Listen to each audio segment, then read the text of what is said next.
Business तब बनता है जब तुम्हारा प्रोडक्ट मार्केट की ज़रूरत बन जाए, वरना वो सिर्फ एक और चीज़ बन के रह जाता है जो कोई खरीदना नहीं चाहता। 30 days challenge from zero to CEO.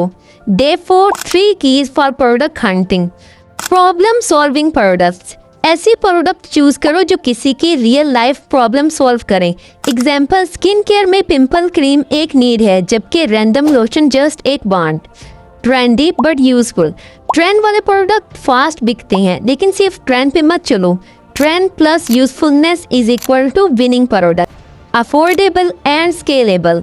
Product ऐसे हों जो शुरू में तुम कम इन्वेस्टमेंट से लॉन्च कर सको और बाद में इजीली स्केल कर सको।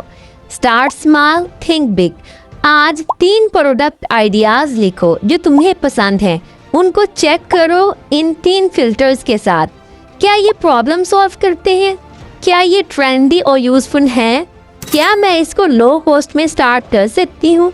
जो प्रोडक्ट 3 में से 2 फिल्टर क्लियर करें, उसे अपना शॉर्टलिस्ट प्रोडक्ट आइडिया बनाओ। बिजनेस में प्रोडक्ट ही तुम्हारी पहली आइडेंटिटी होता है। अगर प्रोडक्ट राइट चूज कर लिया तो तुम ऑलरेडी 50% जीत चुके हो। डे 5 में मैं तुम्हें सिखाऊंगी अपना कंपटीटर कैसे एनालाइज करना है और मार्केट में अपना यूनिक प्लेस कैसे बनाना है। फॉलो ज़रूर करो क्योंकि अब असली गेम स्टार्ट हो रहा है। So stay tuned.